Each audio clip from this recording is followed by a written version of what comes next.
खैबर पख्तूनख्वा में गैर कानूनी अफगानों को तहफ़्फ़ुज़ दिया जा रहा है। कौमी सलामती पर कोई सूबा अपनी पॉलिसी बनाकर नहीं चल सकता। वफाकी हुकूमत के फैसले पर अमल करना पड़ेगा। वफाकी वज़ीर दाखिला मोहसिन नकवी का दो टोक पैगाम। गैर अफगानियों को निकालने की जिम्मेदारी इलाका SHO को देने का ऐलान। कहा SHO अपने अपने इलाकों में मुकीम गैर कानूनी अफगानों को निकाले। जितने भी हमले हो रहे हैं उनमें अफगान मुलविस है। हमारा सारा फोकस एक चीज़ पर है कि गैर कानूनी रिहाइश पजीर अफगान को वापस भेजे। वज़ीर दाखिला ने सोशल मीडिया पर जाली खबरें फैलाने वालों को भी खबरदार किया। कहा कोई बैरून मुल्क बैठ कर कह रहा हो कि इदारों में मसला चल रहा है तो उन्हें बता दें कि वो बहुत जल्द वापस आ रहे हैं। उन्हें जल्द सारी बातों का जवाब देना होगा। वज़ीर दाखिला ने अफगानिस्तान के नायब वज़ीर आज़म मुल्ला बरदर के बयान पर रद्द-ए-अमल देते हुए कहा कि वो तारीख की बात ना करें। हमें सब मालूम है अफगानिस्तान के पास अभी भी ऑप्शन है कि वो दहशतगर्दों को लगाम दे, हमारे मुतालबात का जवाब दें।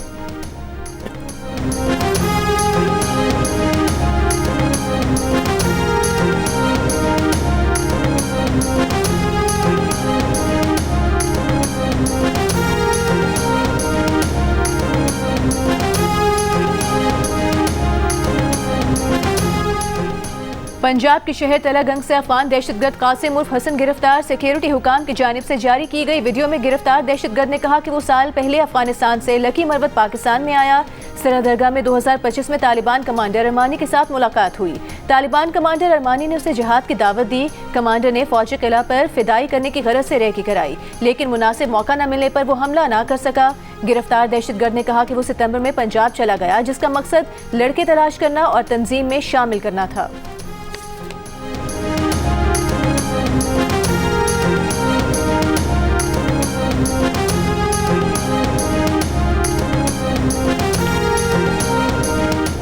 लकी मरवत के इलाके मुकमिल अहमद ज़ही में पुलिस मोबाइल पर खुदकुश हमला।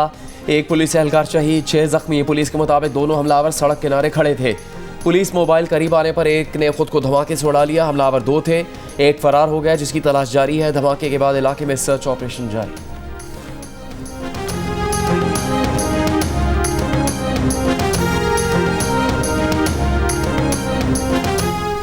कराची में रेंजर्स की तैनाती मजीद 1 साल के लिए बढ़ा दी गई। रेंजर्स इंसदाद दहशतगर्दी एक्ट के तहत इख्तियारात के साथ पुलिस की मामलत जारी रखेगी। सिंध काबीना के इजलास में फैसले की मंजूरी। तर्जुमान वज़ीर आला सिंध के मुताबिक सिंध रेंजर्स की तैनाती की नई मुद्दत 9 दिसंबर 2025 से मौसर होगी।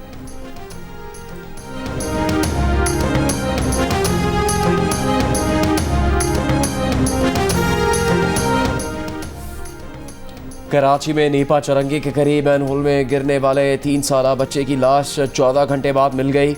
लाश 1.5 किलोमीटर दूर नाले से मिली। बच्चे की लाश अस्पताल मुंतकिल। मकामी अफराद का सरकारी हुकाम की जानिब से गफलत बरतने और बरसाती नाले को सूरज के नाले में बदलने का इल्ज़ाम। गटर का ढक्कन काफ़ी अरसे से न होने की भी शिकायत की। कहा वाक़या 9:30 बजे के करीब पेश आया। सरकारी हुकाम को 40 से ज़्यादा कॉल्स और ईमेल्स की। सुबह तक सिर्फ BRT के एक इंजीनियर ने रब्ता किया। बच्चे के वालिद का कहना है कि गुज़श्ता रात डिपार्टमेंटल स्टोर आए थे, शॉपिंग करके निकले तो बेटा हाथ छुड़ाकर भागा और मोटरसाइकिल के करीब मैनहोल में गिर गया। पुलिस के मुताबिक बच्चे के अहल खाना जिस तरह कानूनी कार्रवाई चाहेंगे की जाएगी।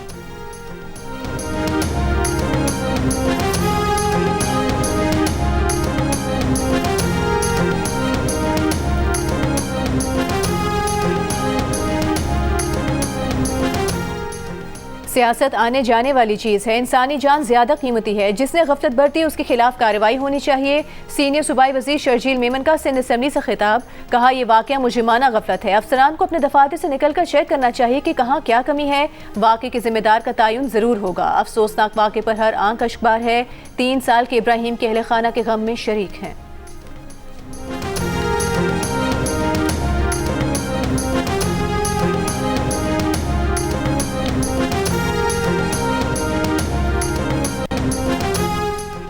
जमात इस्लामी ने बच्चे के गटर में गिरकर जाम होने के वाक़े पर मेयर कराची पर तनकीद की है। अमीर जमात इस्लामी कराची मुनम ज़फ़र ने कहा कि इस वाक़े का बड़ा अलमिया यह है कि मेयर कराची के ACDC ने टाउन चेयरमैन के फ़ोन का जवाब तक नहीं दिया। अमीर जमात इस्लामी हाफिज़ नईमुर रहमान ने कहा कराची में बच्चों के गटर में गिरने के मुतादिद वाक़यात हो चुके हैं। मेयर कराची ने सारे इदारे अपने कब्ज़े में रखे हुए हैं। मेयर कराची मुर्तज़ा वहाब का मैनहोल में बच्चे के गिरकर जाम होने और सरकारी मशीनरी ना मिलने की तहकीकात का ऐलान। वालिदैन से इज़हार ताज़ियत। मीडिया से गुफ्तगू में कहा जिस मैनहोल में बच्चा गिरा वो बरसाती नाला है। मैनहोल पर कवर नहीं था, लेकिन वाटर कॉरपोरेशन को इसकी कोई शिकायत नहीं मिली। इंक्वायरी करवाएंगे कि मैनहोल कितने दिन से खुला था या उसे खोला गया था।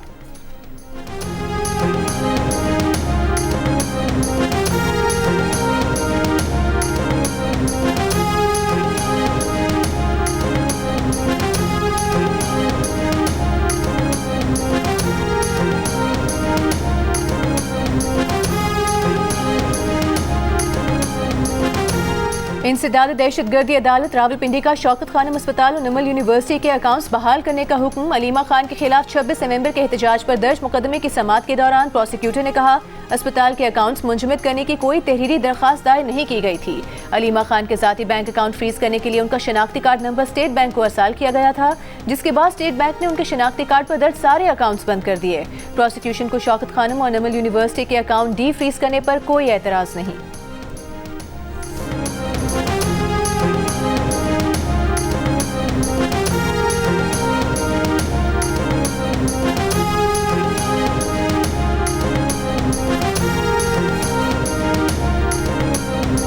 वज़ीर-ए-आज़म शहबाज शरीफ 4 रोज़ के दौरे बरतानिया के बाद वतन वापस रवाना। वज़ीर-ए-आज़म के ख़ुसूसी तैयारे ने लंदन के लुटन एयरपोर्ट से टेक ऑफ किया। वज़ीर-ए-आज़म आज रात गए दारुल हुकूमत इस्लामाबाद पहुँचेंगे।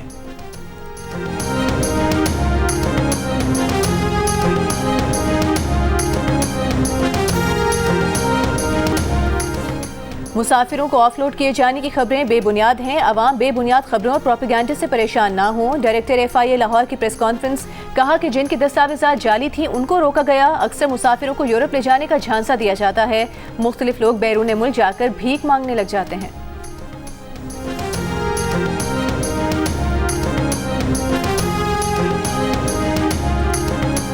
वज़ीर ख़जाना मोहम्मद औरंगज़ेब ने कहा कि तेज़ी से बढ़ती आबादी के दबाव ने मुआशी इस्तेहकाम को चैलेंज बना दिया। पायदार मुआशी तरक्की के लिए आबादी और वसाइल में तवाज़ुन ज़रूरी है। पॉपुलेशन समिट से खिताब में वफाकी वज़ीर एहसन इकबाल ने कहा बढ़ती आबादी माली वसाइल पर बोझ है। NFC को सर्विस डिलीवरी के साथ भी लिंक करना चाहिए। सेनेटर शहरी रहमान ने कहा आबादी में इजाफा, पानी की किल्लत और मौसमियाती तब्दीली बड़े चैलेंज हैं। पाकिस्तान में पानी ज़ख़ीरा करने के लिए कोई भी बड़ा डैम नहीं बनाया गया। आबादी से वाटर सिक्योरिटी और फूड सिक्योरिटी जुड़ी है।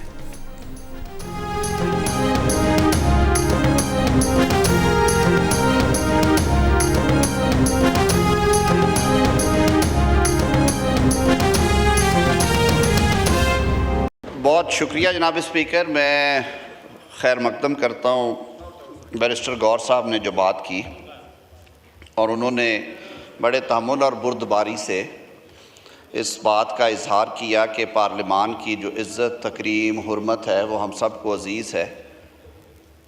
मैं उनका कुलीग और भाई होने की हैसियत से ये भी ज़रूर अर्ज़ करूँगा कि आपने कहा कि हमें दीवार के साथ मत लगाएं।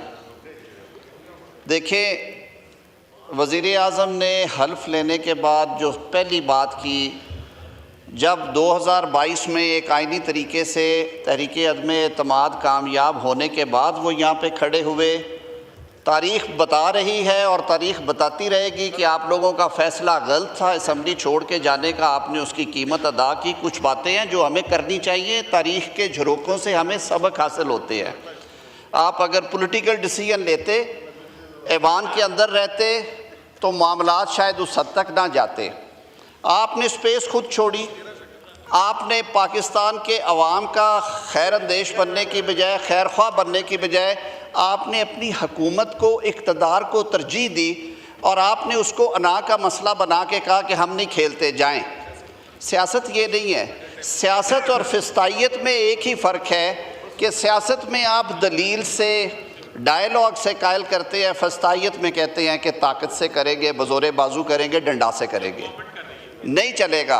खुरब साहब सुने, हम बड़े आपको, आप माशाल्लाह मेरे वकील भाई हैं, छोटा भाई है, सुना करें। लुकमे देने से तारीख़ नहीं बदलेगी। लुकमे देने से ये भी नहीं बदलेगा कि इस कुर्सी को, जिसको आज आप जिसकी तरफ उंगली उठा रहे हैं, एक आइनी अमल को रोकने के लिए उस कुर्सी में बैठ के आपने मुंतखब ऐवान तहलील कर दिया था, 2 मिनट पे तहलील कर दिया था। ये तारीख़ माफ़ नहीं किया करती। जो गलतियां हमने की हैं उनकी माफ़ी भी नहीं मिलेगी, जो इधर से हुई है उनकी माफ़ी भी नहीं मिलती होती। और history is always very reckless. ये आईना होता है, वही मुंह नज़र आता है जो लेके जाते हैं आप उसके सामने, वही करतूत नज़र आते हैं जो किए होते हैं। तारीख़ को जज करने दें। लेकिन मैं फिर एक दफ़ा वज़ीर-ए-आज़म पाकिस्तान मियाँ शहबाज शरीफ की वो बात दोहराता हूँ कि पाकिस्तान हैं तो हम सब हैं। पाकिस्तान चलेगा तो इमरान खान को भी आस रहेगी कि शायद वो दोबारा इक़्तिदार में आ जाए। पाकिस्तान रहेगा तो पाकिस्तान पीपल्स पार्टी, पाकिस्तान मुस्लिम लीग नून, तहरीक इंसाफ, मुत्तहिदा कौमी मूवमेंट, दीगर जमातें जो हैं वो सियासत करेंगी और मुल्क को चलाने के लिए ये वो जंक्चर्स होते हैं तारीख में जहाँ पे आपको इकट्ठे मिलके थोड़ा सोचना पड़ता है, ना कि आप सिर्फ अपनी बात करते हैं, उस पर खड़े हो जाते हैं। शहीद जुल्फ़िकार अली भुट्टो को फांसी के फंदे पे ले जाया गया, लोगों ने एहतजाज ज़रूर किया लेकिन उसकी लिमिट्स थी, उसमें रह के किया। मोहतरमा बेनज़ीर भुट्टो साहिबा को शहीद कर दिया गया। आग लगी मुल्क में, पार्टी रहनुमा आगे आए, उन्होंने हाथ जोड़े, उन्होंने कहा मुल्क को चलने दो। मियां नवाज शरीफ को 2 दफ़ा इक़्तिदार से निकाल के बाहर किया गया। हमने तो नहीं कहा कि हम सरकारी असला लेके, सरकारी गाड़ियां लेके, सरकारी शब-शबा के साथ, सरकारी प्रोटोकॉल्स के साथ दारुल खिलाफे पे हमले करेंगे। मैं, असद कैसर साहब मेरे भाई हैं, मेरे से ज़्यादा तजुर्बाकार हैं, कानून को समझते हैं, स्पीकर की चेयर पे रहे हैं। असद कैसर साहब, गवर्नर राज जो है वो मार्शल लॉ की कोई शक्ल नहीं है, आइन में दिया है, फ्रेमर्स ने दिया है। 232 से 234 तक बैरिस्टर गौर खान बैठा हुआ है। अगर वो हालात होते हैं तो ये एक आइनी अमल है। हाँ, गैर आइनी अमल ये है कि आप पुलिस के डाले आगे पीछे ले जाके, फायर ब्रिगेड की गाड़ियों के ऊपर वर्कर टोपियों वाले बिठा के, सरकारी क्लाशन कोफे लहरा के इस्लामाबाद पे हमला करें, वो गैर आइनी है। माफ़ी दीजिएगा मुझे इन बातों की, लेकिन ये बातें हमें करनी है, आज हमें ऐवान में करनी पड़ रही हैं। ये कर लिया ना, 2 मेंबरान ने आपके तरफ से बात कर लिया, दैट इज गुड इनफ। यहाँ से भी एक ने बात किया नहीं दे। सर, आप सारी बातों का जवाब दें। स्पीकर साहब, मैं सिर्फ ये हाथ जोड़ के ये इस्तदा करता हूँ कि पहले गलतियाँ बहुत हो चुकी हैं, गलतियाँ आपने भी की हैं, अपने दौरे इक़्तिदार में गलतियाँ हमसे भी हुई होगी या कर रहे होंगे, लेकिन इंट्रोस्पेक्शन भी किसी चीज़ को कहते हैं ना, अपने दामन में भी हमने झांकना है। हम तो समझते हैं कि हमारे साथ भी जो होता रहा था उस पे हमने उस लाइन को क्रॉस नहीं किया और करना चाहिए भी नहीं। वो मौलाना कौसर नियाज़ी ने कहा था कि इक़्तिदार का लफ्ज़ जो है, इसको ज़रा देखें कि इसके हिज्जे और हिस्से क्या हैं, उसी में सारा सब क्या इस मुल्क की सियासत का, कि जब आप इक़्तिदार से निकल के जब वो कहते हैं जी पहला हट जाता है तो फिर सीधा दार नज़र आता है आपको। हमें ये फ़िलॉसफी चेंज करना है और ये एक जमात चेंज नहीं करेगी, ये सब ने मिल के चेंज करना है। हम तो वो आशुफ्ता सर हैं जिन्होंने वो मट्टी की मोहब्बत में वो कर्ज भी उतारे हैं जो वाजिब नहीं थे। ये जो शहादतें और कुर्बानियाँ यहाँ बैठी 2 जमातों ने भी दी हैं वो भी कम नहीं हैं, जेलें हमने भी काटी हैं, ठंडी ज़मीनों के ऊपर हमारे बुज़ुर्गों को भी सुलाया गया और उनकी भी बेतौकीरी की गई। हस्पतालों से गिरफ्तारियां यहाँ से भी हुई हैं, लेकिन इन बातों को दोहराने का फ़ायदा नहीं है। आगे की सोचे सर, चलें अब आगे चले। सर, मैं इलेक्शंस की बात बार बार होती है, मैंने बारहा ये कहा है कि 2013 में भी यही कहा गया। आपके कहने के ऊपर धरने देने के बाद, पता नहीं क्या क्या होने के बाद, पाकिस्तान के गैर मुतनाज़ा तरीन चीफ जस्टिस नासरुल मुल्क साहब ने इंक्वायरी हेड की। आपकी ख्वाहिश के मुताबिक इंक्वायरी कमीशन बैठा, एक बाइज़्ज़त मुनसफ़ बैठा और उन्होंने वो क्लीन चिट दी। तो फिर क्या निकला? ये ज़्यादा बेहतर नहीं था आपस में बैठते? अभी भी आप रोज़ 2024 की बात करते हैं, फरवरी के इलेक्शंस की। आपने 90 से ज़्यादा पटिशन्स की हैं, 70% से ज़्यादा उसमें से फ़ैसला हुई हैं। खैबर पख्तूनख्वा में जो लोग जीते हुए उनके हक़ में हो रहा है, सिंध में जो जीते हैं, पंजाब में जीते हैं, जहाँ पे 1-2 हल्कों पे नज़र आया वहाँ पे ज़िमनी इलेक्शन अनाउंस कर दिए गए हैं। तो भाई एक लीगल आइनी मैकेनिज़्म है, या तो आप फिर उसको ना मानते, आप बैठते ना। तो खुदा के लिए इस मुल्क का सोचें। 25-26 करोड़ लोग इस मुल्क में बसते हैं, आने वाली नस्लें, जो बच्चे बैठे हुए थे, ये क्या सबक लेके जाते हैं?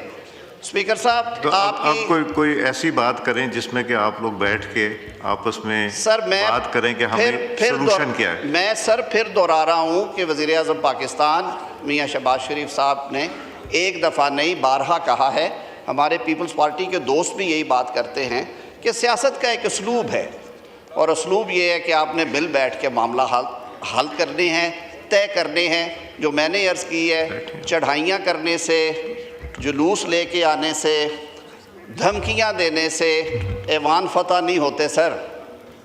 ऐवान इंशाल्लाह ये पाकिस्तान के अवाम का मुंतखब ऐवान है, ये इसी तरह रहेगा।